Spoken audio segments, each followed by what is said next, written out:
Some rules to help you survive your camping experience. Take notes, folks. Pack some heavy blankets. It can get cold at night. When planning your camp, allocate 3 extra feet per tent. This leaves room for ropes and stakes. Don't follow the lights. I can't believe I even have to say this one. Don't follow the lights. Be wary of the friendly man who may approach you in the shaded areas. Try to convince him to move into the sunlight. If he casts a shadow, you can assume it's another camper. Otherwise, end the conversation immediately and leave as quickly as you can.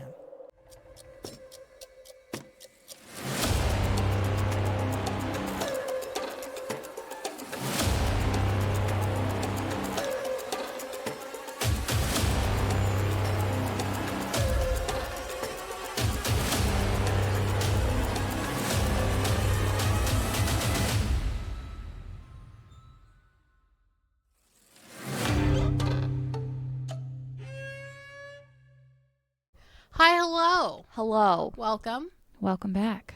This is The Afterlife Hotline. I'm Denisha. And I am Ashley. And we did that backwards. Yeah, it's okay. Today is kind of a chill recording. Yep. We are going to talk about our experience at the Woolly Hollow State Park campground that we experienced with her father and her mother. Mm-hmm. So we were not the only ones to experience it. We had other people. Some may even say a skeptic was among us. Yeah, for sure. And then we have some fun little camping paranormal Reddit stories to read. Yep. Yeah, if you guys remember from a prior video, I don't remember which video it is, but I can pick it up somewhere, put it up so you can go watch it. We've had experiences at this park before. Not necessarily like what we experienced this time, but experiences where we heard like screaming out in the woods and not necessarily knowing what it was. So, and not being able to pinpoint the animal that would match the sound, because we've both listened to videos of animals that would typically sound like that, and it wasn't, and they weren't what we heard. No. Because any video that I would look up that would have an animal scream, like bobcats, stuff like that, they have like a specific like a growl to their scream, and you can tell it's animal-like. Yeah. But this was like this was pure human, and I really hope it wasn't a human. Well, it sounded human. Yeah. But it also sounded in agony. Yeah. And it was I couldn't tell if it was far away or close, actually. Either. And I do know it was a female scream. Yeah, it sounded like a woman's scream. But I could do like a little brief history on Woolly Hollow, just to give like a premise of the Woolies of the Hollows. Which I found I am, by marriage, distantly related. Which is so freaking cool. Oh, shit. Be like, hey, can I stay here for free, technically? Technically, I'm family. in the Hollow, we all fam. We all fam in the Hollow. That needs to be another shirt. So while she's looking up some history on Woolly Hollow, I'll talk a little bit about like what we did at the campground. Not necessarily paranormal-esque, but we had a campfire as per usual. We walked all the trails. Well, I didn't walk one because I was hurting, but her and her dad walked every single trail, and that's like a good, maybe like 8 miles total. Yeah. We were out there for a week, and we had s'mores, we had good food, we had guitar playing. We played lots and lots of Uno. It's so funny, though, because you know how Dad texted us yesterday, Uno? So I installed the Uno app. Oh, there's an Uno app? There's an Uno app, and I sent it to him, and you can create codes so you can actually sit there and play with one another. So him and I played 2 games last night, but then he was too tired. But it says there was only like 10 free things, so I don't know what it is after that, but there is a little game on the game pigeon on your phone. It's called Crazy 8, but it looks just like Uno. But you have to have 3 or more players. So if you, Dad, and I all wanted to play it on our phones, we could totally do it. I'm down. So we all are having withdrawals from Uno. It was a lot of fun. We kicked their asses. Yeah. But then I think it was our first night, we had also experienced something walking by our tent. That freaked me the hell out. Yeah, so where our campsite is, and I'll pop in photos just to kind of give reference. my parents have the camper pad, and then we have a tent pad next to it, which is right beside a little stream. And Denisha's side is closer to the road, and then my side is closer to like the wood area. And I don't know how we always end up in those spots too, because you and I always put myself there, and then I end up regretting it later. And I subconsciously put myself there, and I okay. don't know Well, why. next time I'm going there. Yeah. And so I would say, what'd you say? It was closer to between like 12:30, 1 o'clock, 12:30, 12:45, something around there. I think it was 12:30. Yeah. And so I'm just laying there, just asleep, and it wakes me up because I hear.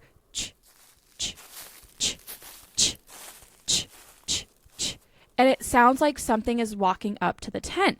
And it doesn't sound like a squirrel or anything that we see during the day, because they usually make like lots of rustling noises whenever they move around. It literally just sounded like a bipedal footstep up to the camp, or up to the tent. And it was close. And it got close. And it didn't make any noise.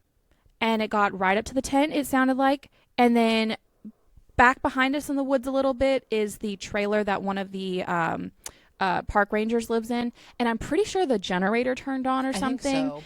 But something spooked it, and then you just hear it run off into the woods. But it's still, you only heard it like with the bipedal. Yeah, and it was, I was like, what the fuck? And so I don't know. My dad and his buddy Joey say that it could have been a deer, which it could have been a deer. I don't know. I wasn't brave enough to open the little zippy zip and look out. No. But even then, we got up to go pee, and there was nothing out there. There was nothing. And I just remember I just kind of like peeked over, and I was like, did you hear that? She goes, uh-huh. And I didn't know she was awake. I thought she was asleep. So I'm literally sitting here like this. My heart is pounding, and I'm just like curled up in my blanket because it's like right on this side of me.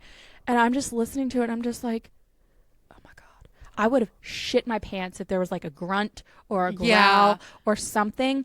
But then I was listening to, who was it? Ghosties. They were talking about Appalachia again. And they were talking about these things. They're not the flesh pedestrians, but they're called crawlers. And they're bipedal. They're like humanoid things, but they can also make themselves invisible. So then I'm sitting here thinking like, was this something coming up to our tent, like curious about like what is this? And then the generator turns on, spooks it, and it runs off back into the woods. And it would camouflage itself probably out of being spooked. I don't know. Realistically, more than likely just an animal, but just the way it sounded was so weird. Ooh. It didn't sound like any animal I've heard rustling through leaves. Yeah. But I don't know. It was so weird. And we didn't have a dog with us in the tent this time, so we couldn't even like gauge it off of that. So I don't know. But it was weird. And then there was nights where we were hearing just coyotes and cows. Oh my fucking God. I told your dad. Lots of cows. I was like, they're having a moo fest. It was pissing me off. Literally late at night and early in the morning, you just hear moo, just out in the distance. And I'm just like, oh my God. And then you hear coyotes. And then we heard what I'm assuming was raccoons fighting because her and I are laying there and we just hear out in the woods. It sounded like Dobby, not Dobby. Is it Dobby from the Wild Thornberries? Donnie. And it literally sounded like two Donnies just going at it in the woods. And Denisha's just like, what the fuck is that? I'm like, I'm pretty sure that's just raccoons fighting. It sounded like an animal. That was the night before our last night, too. I was so fucking done. I was like, I just want to go home. I got a new bed waiting for me. I want to go home. God. I'm tired of this shit, Grandpa. Every animal that could be going off was going off. Crickets. Frogs. People bumping their bass and all kinds of shit. Ugh. Overall, great trip. Oh, yeah. Lots of fun. But, yeah, so just a little bit of history about Woolly Hollow. It's a state park established in 1973 near Greenbrier, Arkansas, rooted in 1851 homestead of William Riley Woolley. So is that who somebody is? She said Guthrie. Oh, Guthrie. Hold on. Did I delete the text message? Ooh. It's okay. She said Sammy and Guthrie. I'm pretty sure if we did like a deeper dive, we'd probably find something on it. This is just like a quick little blip from Google. Recover text messages. While she's doing that. The park features the restored 1882 cabin built by Martin Woolley. Its center, Lake Bennett, was built by the CCC-WPA in 1935 as a pioneering watershed erosion control project, which later became a popular recreational park. Just a few historical facts on it. Settlement 1851, William Riley Woolley and his family left Tennessee to establish a homestead in the area, which became known as Woolley Hollow. The cabin from 1882, Martin Alfred Woolley, son of William, built a one-room log cabin that still stands, having been moved and restored to its current site in 1975. It is over by the ranger station. However, you can walk around it. It has like a well and everything around outside. That's not the original site that it was built. They moved it there to the state park. However, you cannot go in it. It's locked unless they are doing tours of it. Then you can go inside of it, but you can kind of like peek through the wood and you can see inside of it. Let's say the WPA built the dam for the 40-acre lake. Oh, that's 40 acres? Damn. The lake was first project in North America intended to study the effects of water runoff, silt and erosion control in specific watershed managed by Dr. Hugh Bennett. I'm also pretty sure that the trails and stuff were like old stagecoach roads. So lots of stuff that's happened around there. So, fun fact, I can't see anything right now because I'm not logged in, but I searched Guthrie Woolley and I pulled up a Ancestry.com document with a whole bunch of Woolleys from all over the states. Guthrie Woolley, residence Faulkner, Arkansas, USA, 1940 United States federal consensus. Wow. I think I'm going to have to like make an account. Yeah. But very, very I have interesting. to dig more into that and figure out some stuff. But that's pretty cool. But yeah, they have, I mean, if you're in the central Arkansas area, I would highly suggest going and staying in Greenbrier at Woolley Hollow State Park. There's just a lot to do. It's a very small park, so it can fill up pretty quickly. It has the camper pads, it has the tent pads, it has the little lake that you can go in and kayak and canoe and whatever, and fish. And there's lots of trails and biking trails and stuff like that. So just in general, it's a really cool park. Mm-hmm. I definitely agree. Sorry, I found it's like somebody's like research paper on the Woolies. Really? Yeah, UCA. Huh. Which makes sense. And we're also wearing our Woolley Hollow State Did you Park. notice that it's little Arkansas? I did not. That's cute. And it has a little campfire. They're cute little sweatshirts. They always have cute apparel in there. They do. I need more. I have I had all of my. And we got little shirts that it says summer camp on the back, and it has like the color around the neck and on the sleeves and stuff, and on the front it says Woolley Hollow. It just looks like a summer camp shirt. Those would have been really cute last year for my birthday party. They would have been, since we did a Camp Killjoy. Yup. Dang it. Oh, dang it. Well, in retrospect, had I known how many people were showing up, like legit, like showing up, I could have made shirts for everybody. That'd have been cool. Oh yeah. Hell yeah. Fuck yeah. Shit yeah, brother. Anyhow, how do we want to segue into what we experienced? Okay, well, yeah. So whenever Denise and I went to York, Maine, there again, I'll tag the video where we talk about it. We decided to use a method that we hadn't used before with the Maglite. Okay, and if you don't know, or if you do know, it's the Maglite where you have to twist it to twist on and off. So what you do is you twist it where it's just teetering on and off, and you sit it down on a flat surface where nothing can touch it, move it, bump it, whatever. Well, supposedly any sort of energy that is around can use it to teeter it and turn it on and off. So I don't I still don't understand. I mean, like, I understand how it works, but it's still mind-blowing to me. But we used it in York, Maine at a cemetery. It worked, and I was like, holy shit. So my dad had asked us to bring some of our ghost equipment to camping this time, just because it's an old plot of land, you know, stagecoach roads, whatever. He was just seeing if we could possibly get something. And I think it's just also because he's like trying to amp himself up for Gettysburg. And so I was just like, okay, well, we're sitting here, we're playing Uno, we have our little microphones on, whatever. And after we were done, I was like, okay, well, I'll go ahead and bring this stuff out. It was literally the last night, right? And so I took the EMF reader, I sat it on the table. It starts going a little crazy. We still don't really know if it was the table causing it to go weird. Because it wasn't going super, super crazy until near the end. I know, and it was crazy because like I would move it around the table and then it wouldn't do things, and I'd sit it on the table and it's going crazy, but it picks up on electromagnetic fields, and I have no idea how the table would have been putting that off because it wasn't our phones, it wasn't anything else on the table, it was just something in the table's vicinity that was causing it to go off. I don't know what it was. But anyway, I took out the Maglite, was showing my dad the Maglite, and he had like a Folgers container sitting on the table. So I put it to where it needed to be, and I sat it down, and we were just chilling. My dad was asking questions like, oh, is there any soldiers here? Blah, blah, blah, blah.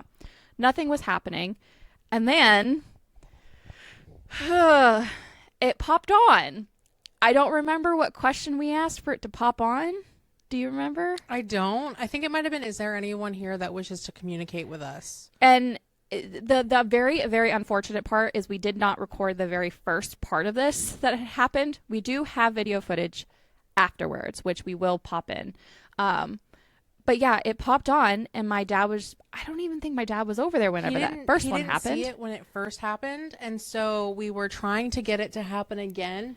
And he was kind of just messing around with the fire, not really paying attention. But I think the second time he caught it out of the corner of his eye. Yeah, because Denisha and I were like, and to be completely frank, I did not think it was going to pop on. I didn't either. At all. I think there was because we weren't getting a lot of responses and the campground was still active. It wasn't super late, so people were still up. But I felt like there was going to be too much going on. I also just didn't think in general anything would be out there that would communicate. Yeah.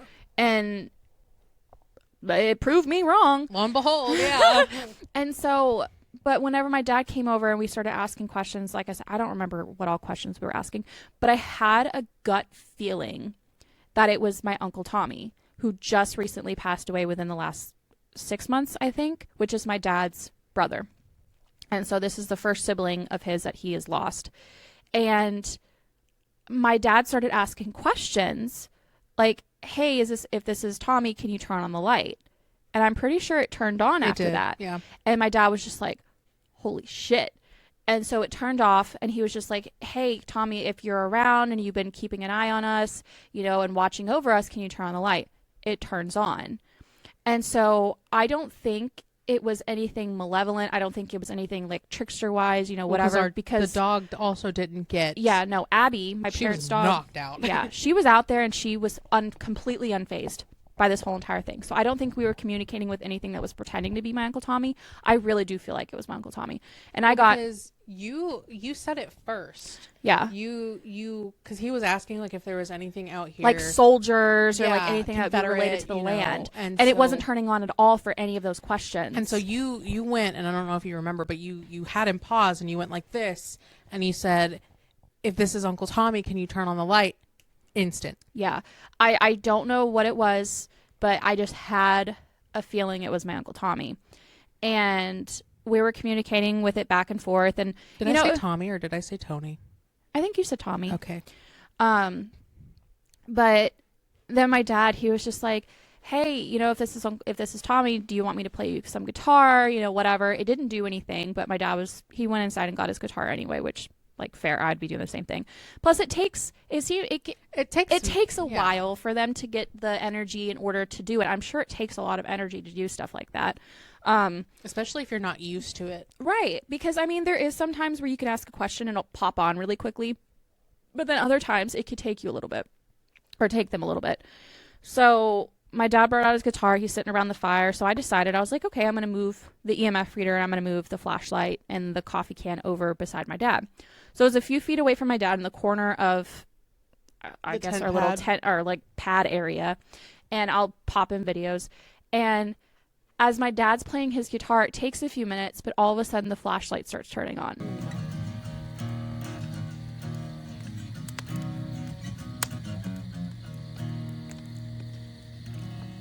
It's on. It's on.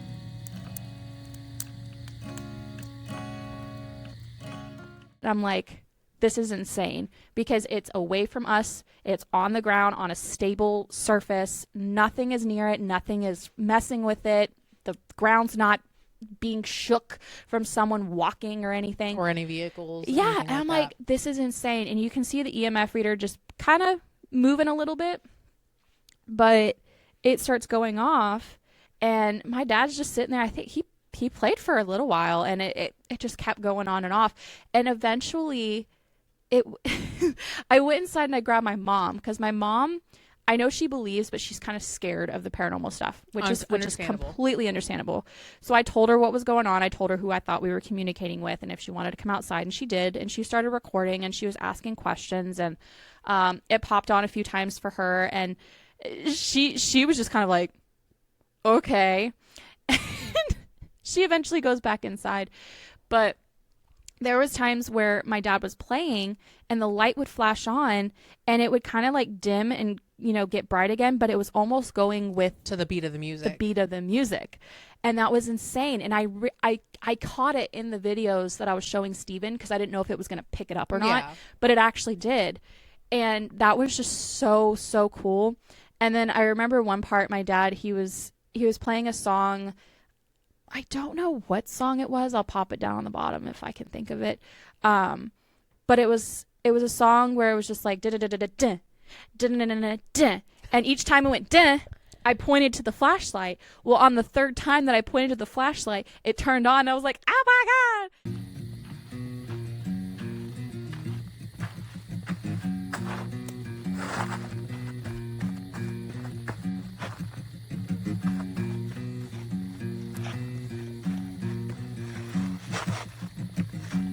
Missing your part.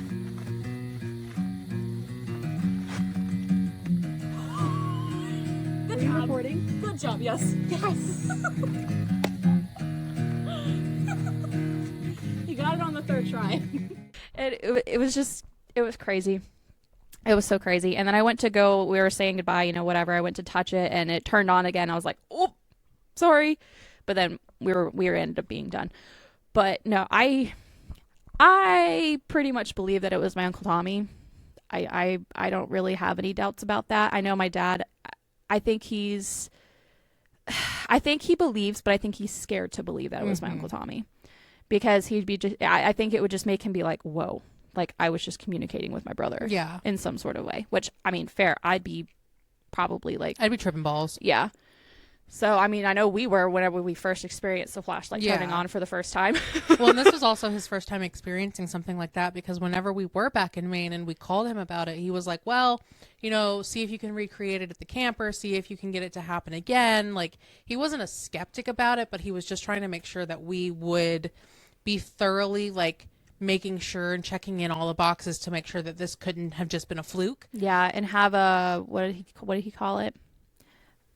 What do they call it when you have, Like a you know what I'm talking about? not a contract, not a control. Thank you. A control. Have a control and then have your, you know, experience. Well, because we sat it up at the RV whenever we got back, and I mean, we were hopping around and moving around in the camper, and you know, when you walk around a camper, your camper's kind of shaking a little bit, but nothing was causing the flashlight to turn on, and I still had it same way, teetering, and nothing happened. And when we were at the campsite, it was sitting on a gravestone on the ground in the middle of the cemetery, and Denisha and I were like 4 feet sitting on the ground away from it. So I don't know if any of you guys are like into investigating. If you guys have never used a Maglite before, definitely look into it, and I would suggest it because it seems to be a pretty good method of communication. Yeah, I feel like we get more out of that than we do the cat balls. And I feel like it's been our most useful. But yeah, and I feel like it was good for your dad to see, because they are going to Gettysburg in just a few weeks, which I guess if you want to, we can do a paranormal passport before you leave. And then when you come back, we can do a tell-all experience of what you experienced. Yeah, we can do that. Because you'll be doing me a learning. I haven't, I'm not going. I have too much going on. I wish I could. I do wish I could. But I think it's going to be good for you guys to have a daddy-daughter like paranormal experience. You both have been super interested. Yeah. So I'm just gonna have to record everything and I'm gonna have to teach Dad how to record stuff too, and definitely bring like a tripod and stuff like that. Yeah, I'm gonna have to probably have Dad wear the GoPro, but just make sure I'm getting angles, because I really, really, really want to catch like his reactions and interactions with stuff. So I'm gonna have to do some research before we leave and see where like the hot spots are and whatever. Bless you. I also got to get in contact with that paranormal group that's out there. You might look at getting I don't know if it would be something that you could swing with it being so close, but the Osmo Nano. Because, the little, because it can clip to you magnetically. Isn't it like a couple $100? It's like $300 or $400 or something like that. Yeah. I might be able to do that. Because I eventually want to get it as not to replace my pocket, but to have it just alongside. extra. Yeah. Because if I have camera, phone, that, and then GoPro, you're gonna be covered. Yeah. So, because then I could wear one, Dad could wear one, and then I can like record or do whatever with my phone and camera. But yeah, no, I'm excited about it. Yeah, it was just really cool. It was kind of emotional for me at first whenever we started getting the reactions. Whenever you cried, then I cried. I know. I started to cry. I was just like, oh my God. I wasn't crying for myself. I was crying for my dad, because I was just like, I don't know. I just felt like it was a good experience for him. But he just seemed kind of like unfazed. I know he was feeling some feelings, but he wasn't going to show it. Yeah, I think he was putting on a mask. Yeah, because I was just like, oh my God, my dad gets to communicate with his brother. So, but no, it was really, really cool. But I'm glad we got to experience it, and I'm glad I got to see, because I'm glad we got to give Dad that experience. Yeah, exactly. I think it was something that he needed. I think it's going to be good for you guys in Gettysburg, because it's going to help him to have kind of like a baseline of what he can expect. Yeah. I also think it kind of makes him believe a little bit more too. Yeah. I wouldn't call him a skeptic per se, but he's definitely like, he has to see it to believe it, and then he has to be able to like not debunk it, which is fair. That's fair. Because I mean, it's never a good thing just to always like continuously be like, believe ghost, it. Yeah. ghost, when it could be explained otherwise. Which I mean, I think that's just normal to try to find like an explanation for it before, and if you can't, then there you go. What's that with that flashlight? I'm telling y'all, that's the only thing, because it's like it can't be affected by electromagnetic fields, and we have it sitting on surfaces where it's not getting bumped, it's not getting knocked, which if you can bump it sometimes, like we were even shaking the table and it wasn't turning on. So it's whatever is using it is using energy to either like with the batteries or something to turn it on, or it's able to like maneuver it just enough to turn it on and turn it off. Like I can't scientifically explain that away. Why are you yelling at me, homie? Are you just being needy? Okay. That was Athena yesterday. We were all in the office and she was the only one in the living room. She's like, meow, meow, meow. And she has found every single one of my motherfucking hair ties. Steven had 4 or 5 of them on his wrist by the end of the day. Wow. And I'm like, ma'am, because I kept telling Steven, I was like, get that one away from her. He goes, she keeps finding more. I'm like, I don't know where the hell she's finding them. Because you don't even know where they are. And I'm like, I had a few. I think I might have had like 2 in my side drawer, which she digs in my side drawer. She will literally pull it out and dig through it and find my hair ties. And she somehow found like 4 or 5 of them yesterday. I'm just so afraid she's going to end up swallowing one day. Steven's like, oh no, she's not going to swallow them. Her mouth's too small. I'm like, you'd be surprised. Didn't he find her choking on string at one point? Yeah. Yeah, she's not the brightest. Which, how she hasn't tried to swallow her fucking shoelace toy, I don't know. This girl's psycho. She's crazy, but she loves my hair ties. And she always knows where they're at. I guess they have a certain smell. Even when I haven't worn them, she finds them. I don't know. So I have to keep them in drawers or cabinets where she can't get into them. Mm-hmm. But aside from that, we have some stories, some Reddit stories. For once, I'm going to have to read mine on my phone. I usually don't do this. Do you want to go first, or do you want me to go first? It don't matter. I guess I'll give you a break from speaking since you did most of the speaking for this. Sorry. No. I mean, it's more personal to you. Yeah, so it's one of those things that I feel like you should speak on more than me. I don't find that, fair. See, I tried to get you to come up here earlier, but you were all like, no. Ear fluffs. You're so cute. You're so cute. Your fangs. I love his little floofs behind his ears. Mm-hmm. He looks like a little old man. He's 3 years old. I don't like it. He's like the old men with like the hair on the side of their head that's just sticking out. Oh my god. It's just because you weren't giving him attention. Mm-hmm. Do you have anything to say?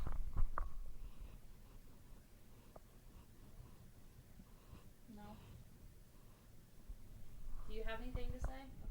Okay. He came in and immediately lay down. He said, nah. Badass. Oh, it's 11:11. Hey! Cross-eyed little being. Who turns 2 in 3 days. That is insane. So my first one that I have is camping experience has disturbed me to this day. Ooh. A couple of years ago, me and a buddy were camping out on a little island at a lake way out in the country. The only way to access this island was climbing over an old broken bridge for cars that was halfway in the water. Oh, hell no. So honestly, that's how people die in horror movies. Yup. Anyway, we had camped there multiple times in the past and got our tent all set up and got a fire going quickly before dark. Once it got pretty late, maybe 11 or 12 p.m., we were sitting around the fire enjoying a meal we cooked on it when we both saw something weird about 20 feet from our campsite that made us both freeze and stop talking. There were 2 white lights side by side moving up and down. They looked like not flashlights, but just orbs of light. We both stood up and started shouting out, "Who's there?" but got no response. This was making both of us extremely nervous because if it was a person, why wouldn't they respond to us?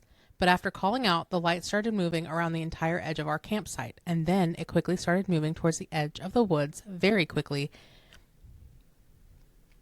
If this was a person holding a light, I feel like we would have seen it move or jiggle a little while they were moving, but these lights were almost gliding through the air, and they moved right through the water and up a massive hill with no pausing or changing directions until it was out of the sight. That's weird. We both immediately packed up our tent and got the fuck out of there because it was spooked us pretty bad. Still have no idea what it could be. Let me know if you have any suggestions because I suck at this writing. Yeah, because I don't even think that could be like flashlights, because if someone is running with a flashlight, you can tell because it's kind of like jiggles as they run. That's weird. Because like as you're moving, you jiggle, so the hand is gonna. So I think it might have been either like the ghost lights, like we've like talked about before, or maybe it was orbs, or aliens. Oh, that's a good point, actually. Aliens. Okay. Do you want to hear breathing sounds or ghost light? We'll go with breathing sounds. Yeah, because you just did ghost light. So. Okay. Hearing breathing sounds while camping alone. Ugh. And they're asking people to debunk this. I probably would too if I heard that. Okay.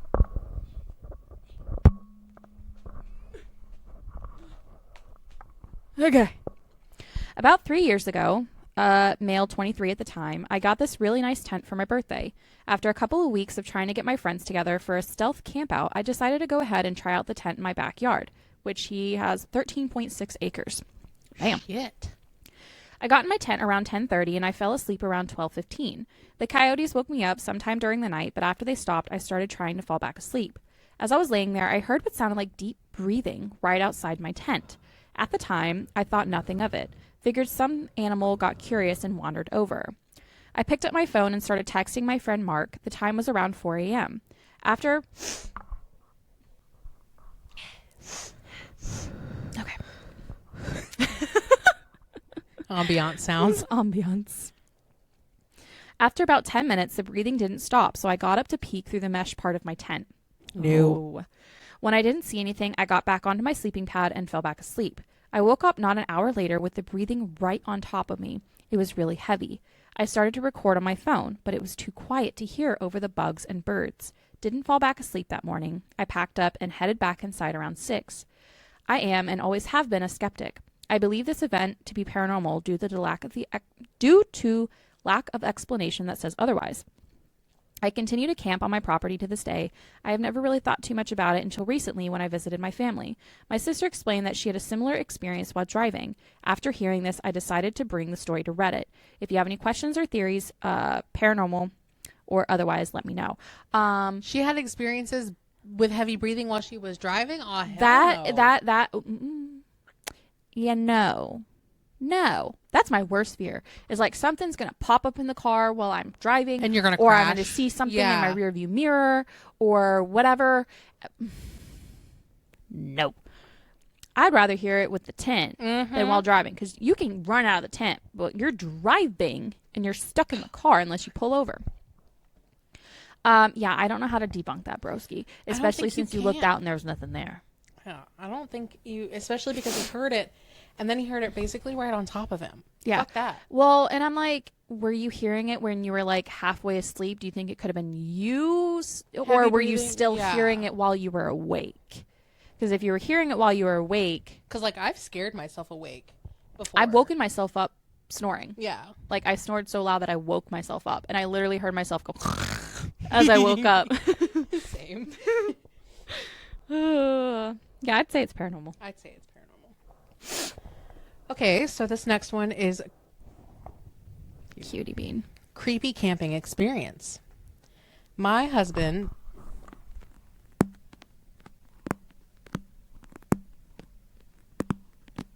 Biscuit factory's open.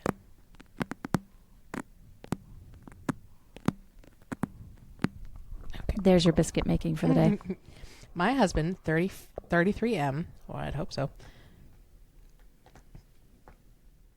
Why? I hate when people don't have punctuation. It's like one whole run-on sentence. My husband, 33M, and I, 34F, are avid campers. Rain, shine, snow, ice, we go camping year-round all across Ontario. For the most part, it's always incredibly relaxing and fun. We do have our favorite parks, but we always look to explore new ones. A few years ago, we heard a little about a campground a few hours north of where we lived and decided to check it out over Labor Day weekend and into the following week.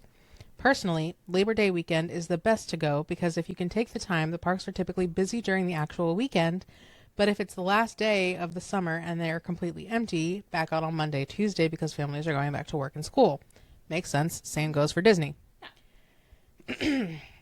Another plus is that putting words where there aren't words. Another plus is that typically the further out the park, the less busy it will be because people who live in the city don't normally drive up that far for a couple of days, at least in our experience. Mm-hmm. So we get to the park. Not only is it beautiful, but as we suspected, it was quite empty. There were only a couple of other families there on the first day we arrived. Unfortunately, the weather on the first night ended up not being the best, and after a night of rain, we saw other campers packing up and leaving. We went for a walk and very quickly noticed that the entire place was to ourselves. Legit, it was empty except for us. Damn. For the next couple of nights, we just did our normal activities of exploring, cooking great food, playing board games, etc. On what turned out to be our last night, the rain came back and it was really heavy. We decided to stick it out and could just hang around our site all day. As it was getting later, I couldn't help but get an eerie feeling, but brushed it off because it was getting dark and rainy and we were alone and a thunderstorm was coming in. After dinner, we decided to head to bed early. We cleaned up our dishes, put away our food, and retired to our tent. The reason I say this is to highlight that there were no food and no dishes left out to attract any animals. By that time, the thunder was really loud and the lightning had started. Despite all of the weather, we somehow were able to fall asleep. I'm not sure at what time, but at some point I ended up waking up in the middle of the night. The thunder was dying down, but the lightning was so close and intense that every time it clashed, it would light up our sight, and I could see shadows of trees, picnic tables, etc. outside of the tent. I remember laying there for a few moments just watching, and I turned to my husband, who was sleeping beside me, completely unbothered. Why is it always the men that are unbothered in sleep? After a few moments, that eerie feeling came back at an overwhelmingly intense rate. I started getting super spooked, but I realized I couldn't really move. As I was starting to internally panic, this is when not only did I hear, but I saw something moving around outside the tent. At first I couldn't believe it, as the lightning kept the sight lit up. 1000% there was a large bipedal figure moving around outside our tent and on the site. I couldn't move. All I could do was watch as it crept closer and closer to our tent door. From what it looked like through the shadow, it was a humanoid figure, much taller than a person with a larger head. Terrified, I just watched as who or whatever this thing was, started coming to our tent. But it didn't open the tent, rather just came through it. At that point, I must have blacked out due to fear, because when I woke up, it was the morning and my husband was cooking food. To this day, to say I was freaked out was an understatement. We had probably camped at least 50 times by this point, and I have never experienced anything like that before. I told my husband, and he kind of brushed it off pretty quickly, saying I most likely just had a bad dream. Now, I do get sleep paralysis, so maybe it was that, but I've never experienced it that vividly before. It was also incredibly real, and the fact that I couldn't move around at first was very different from any experience I've had in the past. Anyway, because I was so freaked out and couldn't shake the uneasy feeling, he started packing up and we decided to leave that day. After a few months, I randomly brought up the story to him, and as I was explaining what I experienced, he then confessed to me that night that he had lied to me that morning. As per him, that night he had also woken up at some point and saw a person-like figure creeping around outside. He assumed he was just having a bad dream. He too felt an uneasy feeling in the morning, but he didn't want to say anything to me because he didn't want to freak me out. Yeah, but then you made her feel. But then you made her feel crazy. He told me when I then got up and shared what I saw too, it validated to him that he wasn't just dreaming. Neither one of us really checked out the site for footprints or anything, as we both thought at the time it was just a bad dream. But because of the heavy rain, I don't think we would have been able to see anything anyway. We still go camping, but that was one of the 2 scariest experiences we've ever had in Ontario Park. I wouldn't be going back. We've talked about it since and have no idea what it was. Was there a person lurking around? Was something paranormal? Did we just have the same sleep paralysis episode? When I think back to the visual of this, it almost seems unearthly, maybe alien, especially since it was able to just glide through and into our tent. No idea, but I thought I would share it to hear others' thoughts or experiences. If it glided into your tent, I'm curious if you had more details on what it looked like. Also, glad the guy got validation that he saw something, but the fact that you were telling her that she was probably just experiencing sleep paralysis probably made her feel crazy. One of the comments, because this is a fairly new post. This was posted 18 days ago. Oh. One of the comments says, asking if maybe the lightning wasn't actually lightning, but if it was a UFO. Oh. Somebody says, it sounds like you might have been visited by a tall gray. One of the 2 times I've had experiences with them was actually during a thunderstorm. Well, I guess because it's so... So I think people are thinking alien-esque versus ghost. Yeah. Well, especially if it was about the size of a human, maybe a little bit taller, just with a bigger head. Lots of comments are saying typical alien encounter. Wow. Because they're probably not going to want you to see them, so they probably just went, back to sleep you go. Oof. Oof. I'm trying to look and see if there was like an update or any details or anything. I think a lot of people are agreeing that it's probably alien. That's what it sounds like to me. Yeah, because flesh pedestrian or crawler, it's not gonna... I don't think it would just walk around just nonchalantly like that. It would be more like... Well, and this is Canada. Yeah. Okay, so it's basically that's the end of it. Most people thinking it's a alien encounter. It looks like... That's the only post I can see by them. Mm-hmm. But yeah. Interesting. That's very interesting that it just happened recently too. Mm-hmm. Well, some people are wondering if maybe the other campers were experiencing stuff and that's why they all cleared out, because the fact that the campground was empty. That's on a holiday weekend. Yeah. That's true. That's true. I wonder if they've looked on Reddit to see if there was any other like coincide postings. Yeah. Yep. Okay. My last one. Ghost light in the mountains. Rude. Just stumbled across this subreddit and was curious if anyone else has had a similar experience. My best friend and I were camping at a spot in East Tennessee along the Appalachian Trail last summer. We were only getting away for one night and were set up very close to the trailhead and parking lot. When we arrived, there was only one other car in the parking lot, and before sunset, we watched hikers return to that car and leave. As it got dark, some strange things began to happen. We heard what sounded like footsteps along a side trail that ran by our campsite, leaves crunching, twigs snapping under weight, and such. We do a lot of hiking and camping and are used to hearing unseen noises, so we didn't think too much of it. And then, everything just got quiet. That's not a good sign. The woods had been loud, insects, frogs, even a dog somewhere in the mountains had been making noise. It all stopped instantaneously as we were sitting around the fire. Ugh. That dead air, that dead I space. would throw up. That's not a good sign. And in case you didn't know, if everything in the woods goes quiet, it means that there's a predator around of some sort. That's when we both saw a light swaying back and forth along the main trail. We looked at each other and said, "Did you just see that?" In unison. The best way I can describe it is it looked like a glowing ball without any radiance, like a street lamp may look without the glow surrounding it. It bobbed back and forth, following the trail into the woods, and circled around, came back towards our campsite, and finally turned around again and trailed off into the woods. It moved as if someone were carrying it, like a lantern or a headlamp, on a somewhat short person. We immediately decided to check it out, heading up the trail with our flashlights, thinking someone was playing a trick on us or hiking into the trail after dark, which would have been unheard of. These mountains are literally pitch black at night, and that would be asking for injury. You're worried about an injury, and you're following a light into the middle of the woods. You're doing exactly what the light's wanting you to do.